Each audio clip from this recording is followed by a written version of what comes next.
There is mounds of research suggesting that dividing up and doing household work is one of the biggest challenges for many couples. On today's episode, Liz and I are joined by Dr. Daniel Carlson to discuss some practical tips for handling the household labor. From tackling what's unfair to talking about who does what, it's all here on today's episode. Dr. Daniel Carlson is an associate professor of family and consumer studies at the University of Utah and a senior fellow at the Council on Contemporary Families. He is a public scholar whose research has appeared in numerous television, print, and radio media outlets. Much of his scholarship examines the gender division of labor. Currently, he is conducting an NSF study examining long-term shifts in U.S. parents' divisions of labor since the beginning of the COVID-19 pandemic and their association with parents' well-being.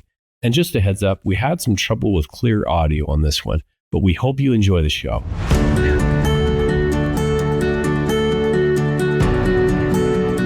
Hey friends, welcome to another episode of the Stronger Marriage Connection podcast. I'm Dr. Dave here at Utah State University alongside Dr. Liz Hale, our therapist.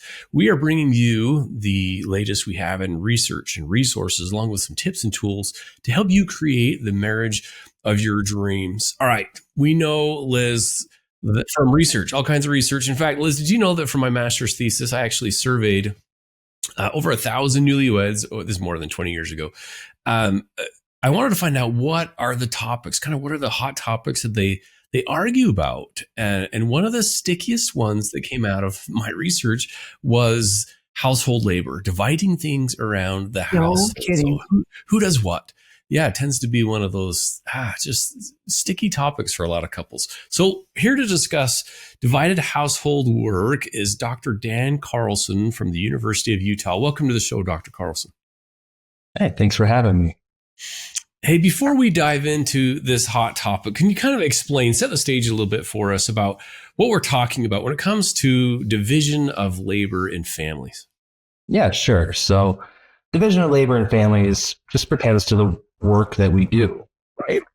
Within our households, within our family relationships. So this includes not only who's doing paid work, right, employed in the labor force, but also childcare, unpaid care work, caregiving of our elderly family members or our infirm family members. It includes the housework that we do, which is everything, from routine housework like laundry, dishes, cleaning the home, to non-routine housework like home maintenance and repairs and yard work. And then there's also the mental labor that we engage in within families. So this is the organizing and the thinking and the planning and the anticipating of needs in all of those areas that I already mentioned, which we could call physical work. It just seems like all those areas are kind of led by women often. Is that true? Yeah, I wasn't going to say it, Liz. It's one of the mental worry work. Yeah, indeed, right. So, we have a convention, right, that the labor is divided by gender and families. And this goes back to, breadwinning, homemaking arrangements that really emerged following the Industrial Revolution, right? When we moved away from family farms, moved into the cities, work, was outside the home, but we still had children at the home. We couldn't take them to work with us. Like, what do we do? Right. So the home, the domestic sphere became the sphere of women. The public sphere became the sphere of men. And so, things that happen within the home, the household management, the childcare, the caregiving, those are the tasks really that were delegated to women and families, and paid work, right, became and breadwinning became the responsibility of men. Okay, so when it comes to couple well-being and happiness, how important is this division of labor? It sounds like a very big deal. It's a huge deal. It's very important. And it's not only important because the things that we do, the activities we engage in are tied to our sense of self and our own personal satisfaction. But there's also the relational, right, component of this, of organizing our lives and And so, balancing the needs of our partners and what they want, and then just the functional aspect of this, of making, your household run and making things work and trying to achieve all the things that you want to achieve. And that includes, having time for leisure, making sure that you have enough money, to get by and to have the lifestyle that you want, to make sure that your children are happy and healthy. And those are, that's a difficult thing to do and to manage. And so, what we see, especially in the United States today, we talk a lot about work-life balance, and it's difficult to achieve. And people are pulled in a lot of different directions. They are burning the candles at both ends, and partners often find themselves very stressed. And at the core of that, right, is this work that is going on within families and trying to manage that. Is there such a thing, I wonder, as work-life balance? I sincerely, question that. I don't know, Dan and Dave, if you had thoughts about it. I think sometimes one outweighs the other, just depending on the week and the time of year and life. Yeah, it's a very interesting sort of concept, right? I mean, I think, it's akin to having your cake and eating it too, right? Kind of Right. that somehow we can do everything and manage all those things and everything will be just perfect. And this notion that we're balancing this, I mean, it suggests that one, that this is achievable. Two, that these things are equally weighed in our lives. I don't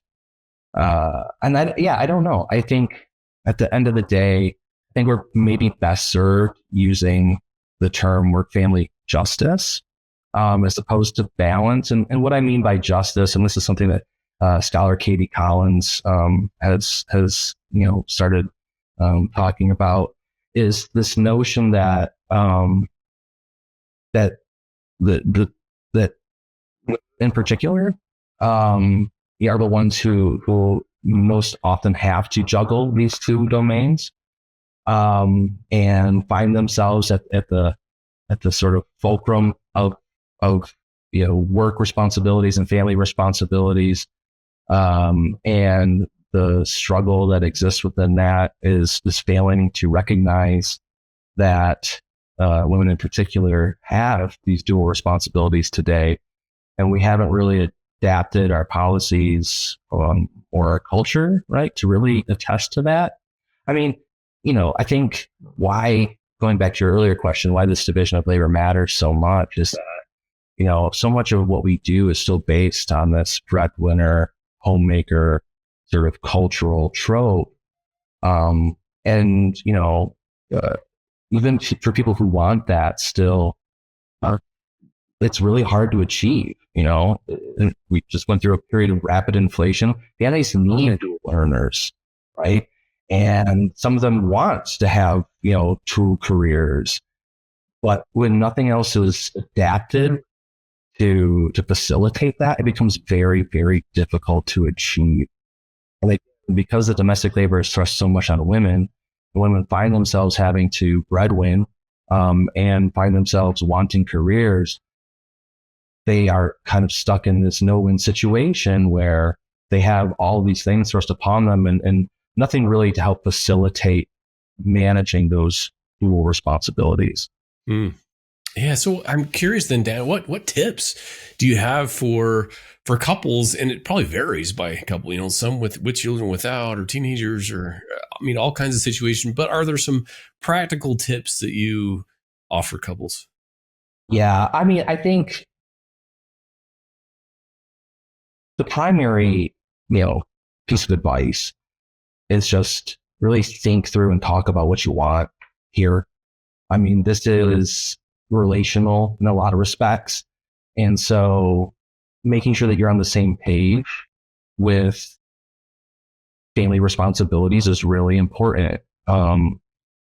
Disagreements often come in when these things are unspoken and people have very different ideas about how things are going to play out.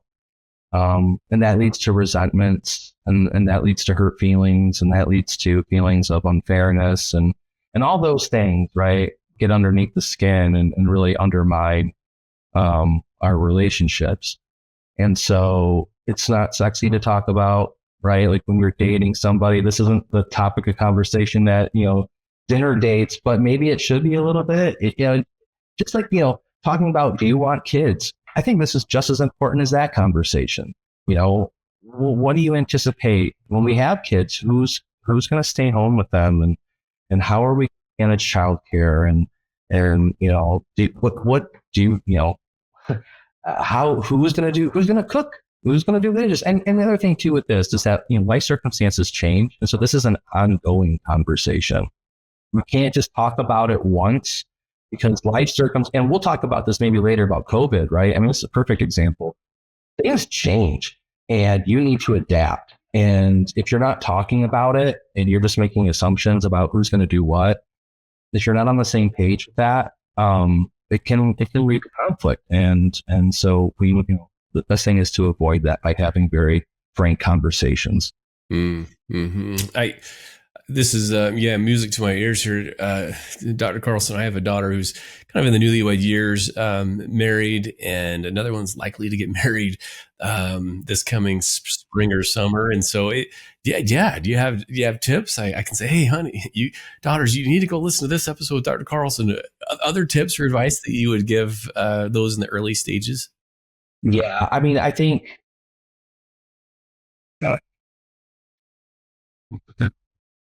I think one thing is, have conversations before you move in together about how you're going to manage your household. But even once you start living together, what you think you may be doing or what you think you will do may not be what you actually do. And so, then continue to have conversations about labor divisions, about who's going to cook and who's going to, and, I think some people, it depends on your style. So, know yourself is an important piece of advice. Like, know who you really are. Is a chore chart going to work for you? I mean, I see this advice given out like, oh, let's create a chore chart. I'm the kind of person where if you give me a daily planner, I will forget to use the daily planner. So it doesn't help me to plan, right? And so a chore chart might be good for a day or two, and then I'll forget all about it. Some folks, just need to have those day-to-day conversations, and just keep things in the moment and just check in with each other. Others could maybe do a little bit more formal planning and organizing and divide things up. But I think that the worst thing to do with respect to this is just to let things happen organically. Yeah, right. Because what's going to happen is you're going to set precedents, you're going to fall into patterns.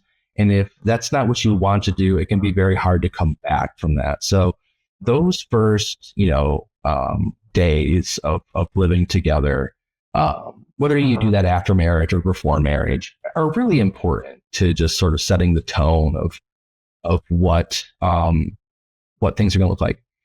Another piece of this is that, it's hard. I would not wait to have these conversations until you're angry about them, because being in that space is not going to lead to positive outcomes, generally speaking. I'm sure Liz is chuckling because she knows it full well. Like, you want to head this stuff off, but you don't want to wait until you're upset or you feel things are unfair to voice your frustrations about this.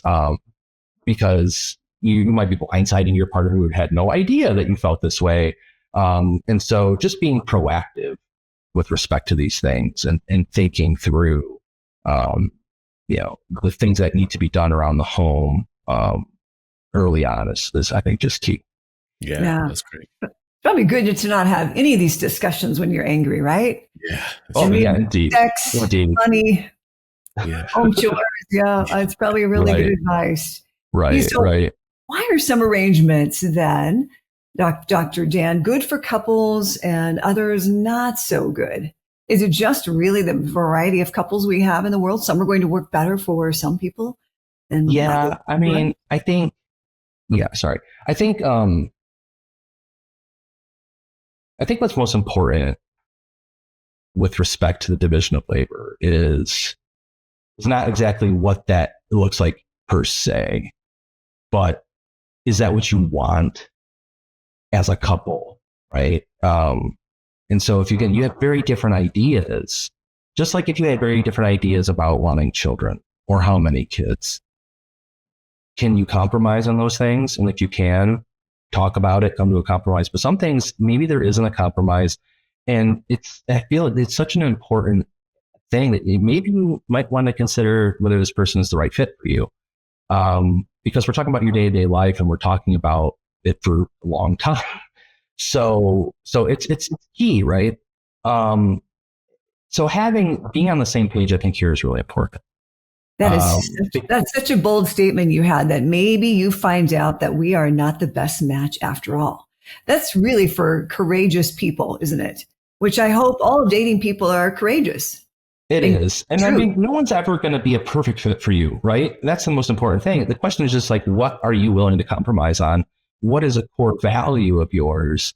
And how important is this? I mean, if you're a man, right, who's marrying a woman, and you want a very traditional relationship, and she wants a career, and she wants you to stay home with kids, are you going to do that? And vice versa. If you're a woman who wants a career, and you want a partner who's going to be a little bit more engaged domestically and cook sometimes and clean and do laundry, and they're unwilling to do that because they don't see themselves in that role, this is going to be a perpetual issue for you. And how can you overcome it? Can you look past it? And usually it's a collection of things, right? Like there's a whole bunch of personality, tastes and behaviors and things that all make up our relationships. And we hope we have a lot of overlap in those things. And we're not going to overlap in all of them. But, in some cases, depending on how important something is to you, it may be a deal breaker, so to speak. And so you have to ask yourself, is this a deal breaker for you? Mm-hmm. Sometimes we don't know that until we're in it, right? Like you said, this is an ongoing conversation, like many conversations are. We'll be right back after this brief message.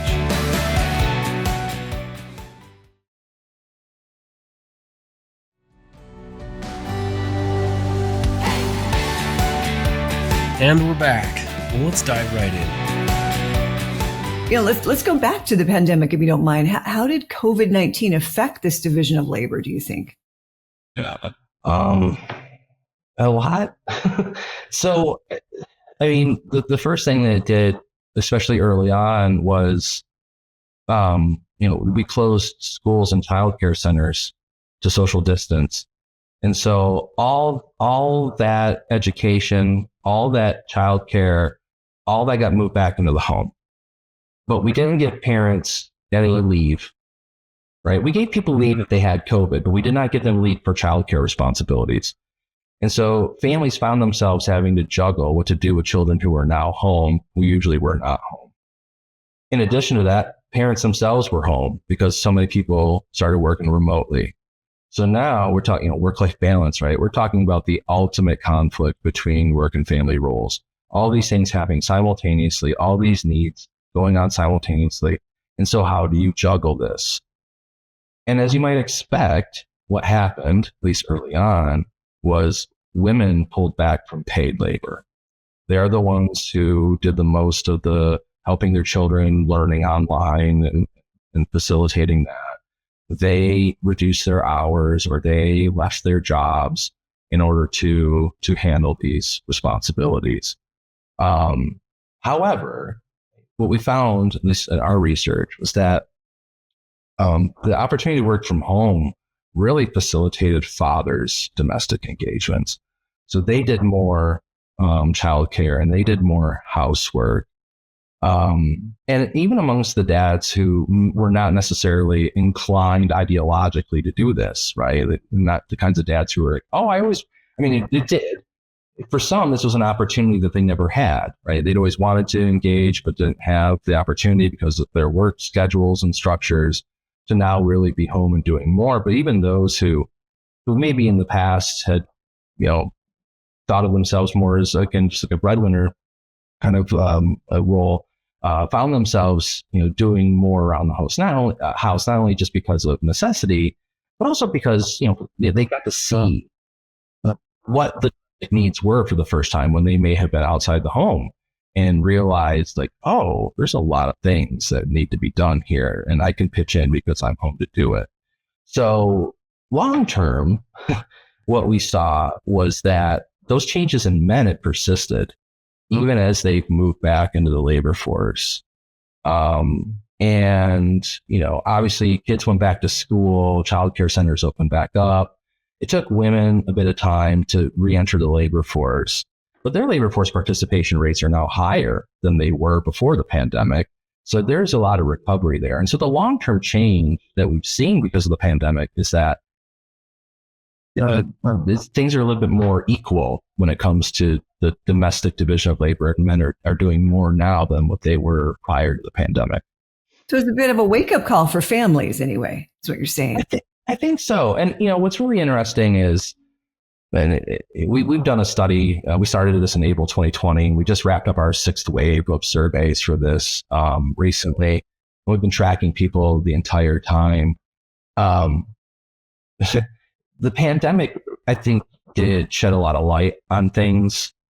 But what's, I think, most important is that the crisis that we had with respect to care and work-family balance or family justice, predated the pandemic.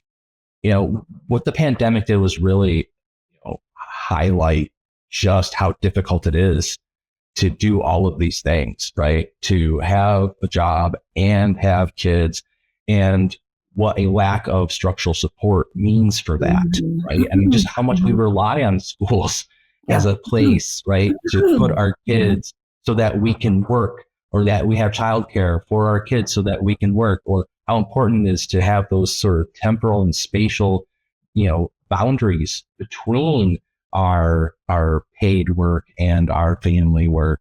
And so, a lot of families pre-COVID were struggling with these things, struggling to afford childcare, struggling to figure out how to do this stuff. And so it was very much a reckoning. Yeah, good. That's a great point. Who this seemed to be really hard on, Dan and Dave, are single parents. Did you study single parents as well, or was it more intact families? Well, we studied, it's a great question. We studied mostly intact families because we are interested in the division of labor.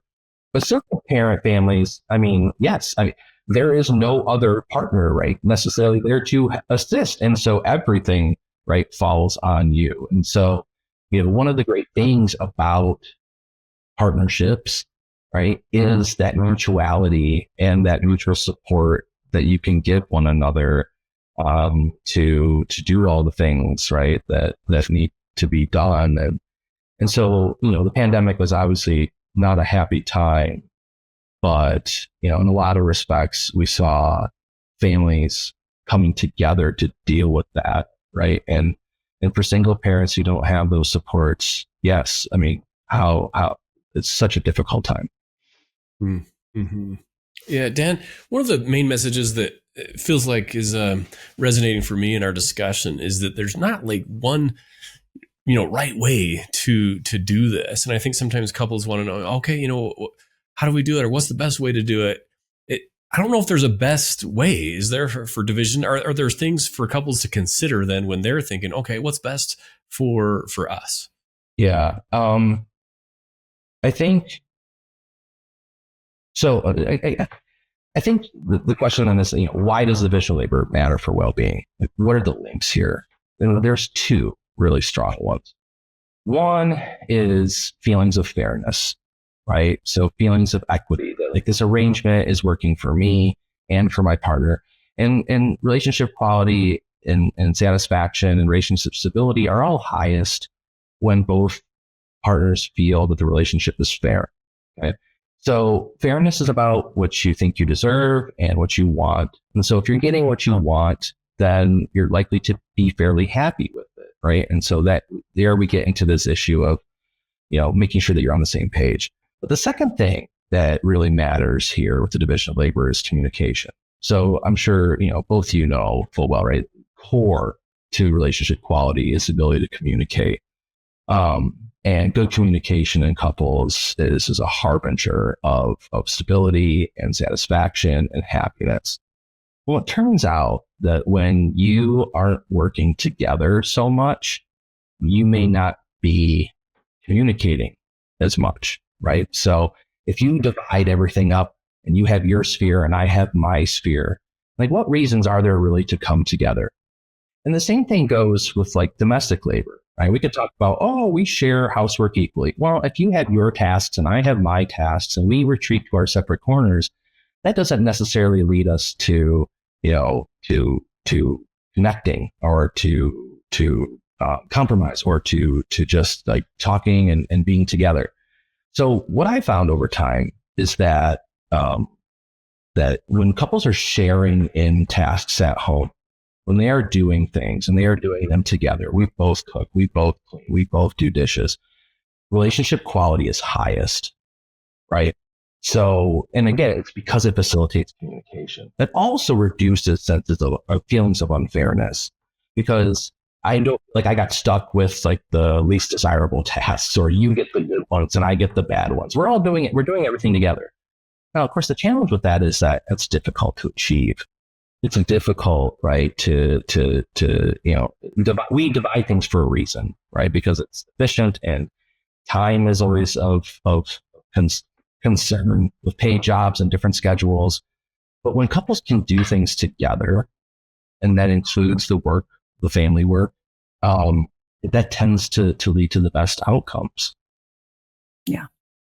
And then, I've noticed too, Dan and David, in working with couples, is that when there's this level of appreciation, in other words, when my partner's not doing it because it's his chore or my chore, when we just really say, oh my gosh, the garbage got taken out again, just like magic, or there's my gas filled up with car all by itself. I just can't believe how lucky I am. When we express that appreciation, boy, that goes a long ways for buoying oneself up and continuing to do the load, and share it, regardless if it's equal. I don't know if things really are ever equal, but do we sense them to be equitable? I think that's a really great point you had. Yeah, and let me follow up on that. And this goes back to the mental load. The mental load is especially important for well-being, because it's invisible. Because I can't see you thinking and planning necessarily about things. I can't see that you're always being like, oh, we're out of milk. I got to make sure to run to the store and get that tomorrow. Oh, the kids, school's coming up. We got to make sure they have new shoes because, they've been growing like weeds. Oh, signups for baseball are next week, right? Like that work is invisible. And so, it's hard to appreciate that work when you don't see it. And so, time and time again, what we see is that, when that division is unequal, that is especially problematic for people's sense of relationship satisfaction, because really the only way to appreciate it is to be involved with it. Now, when it comes to physical labor, I can see that. And so, far more often, right? Even if I do all the housework, as my partner's appreciating it and they see it, that can make me feel like this is a fair situation, right? Like in addition to wanting to do it, right? And so, so appreciation goes a long way. But being able to see the person do it, and being aware of it is a key piece, right, to that appreciation. Sure. Mm-hmm. Mm-hmm. Wow, Dan, there's so much, going through my head as far as and I love that add-on, Liz, with that appreciation. I've heard that invisible work. It's that work that you don't tend to notice that the other person does until it's not done. And then you notice the dirty dishes, or you notice, the house isn't clean, or my laundry's not, or whatever all those things are. So noticing and expressing appreciation for that work. Dan, before we wrap up, we like to ask our guests a couple of questions. The first one that goes along with the name of our podcast is, what do you feel like is the key to a stronger marriage connection? It's a good question. I think at the end of the day, communication. You know, you don't necessarily have to be on the same page all the time, but being able to talk through things with each other, to share with each other, to be there for each other. You know, make sure that things change.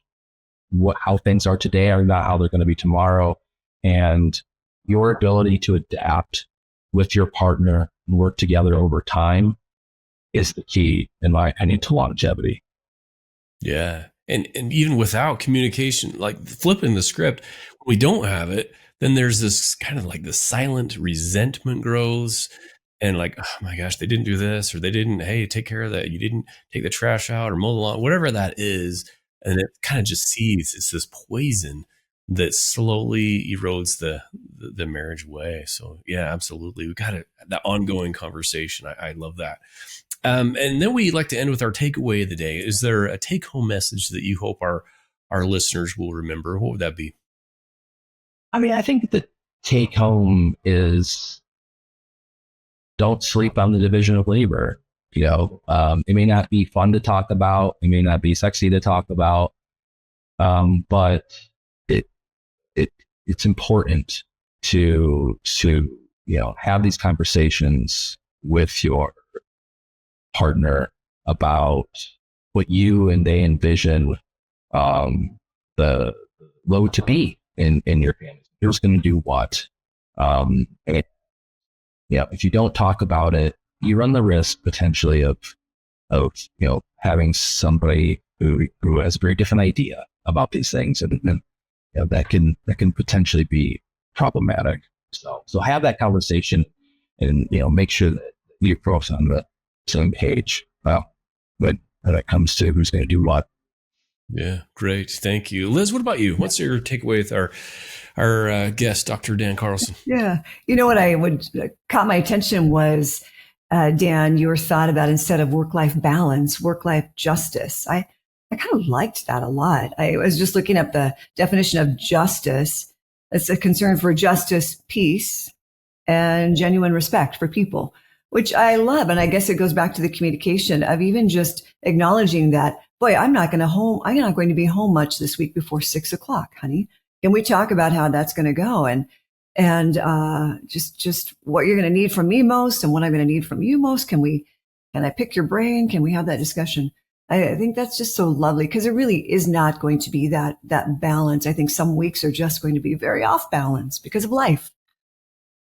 Yes. And Dave, what about you? What's your greatest takeaway from our time with Dan today? Yeah. Thanks, Dan, for coming on and sharing these principles. It's got me thinking that we really can divide responsibilities without dividing the relationship, if you will. And sometimes it's the give and take. Maybe it's a division. Hey, you're going to do this or cook. But when I come walking in the door, my wife's at the stove, I just put things down and I want to jump in. Hey, it's not necessarily what I'm supposed to do or what we agreed to do, but I throw out the agreement. I just jump in and look to help, to love, to have compassion, to join in. I love that opportunity to do dishes together, or clean things together. So you're talking and you're interacting, that togetherness. So I think we can divide things without necessarily having these hard and fast rules necessarily, if that makes sense. We can pitch in and help when you see something, jump in and do it. And I think, Dave, that's such a great point, if you don't mind, just real quick, is that I think we have to allow our partner to jump in.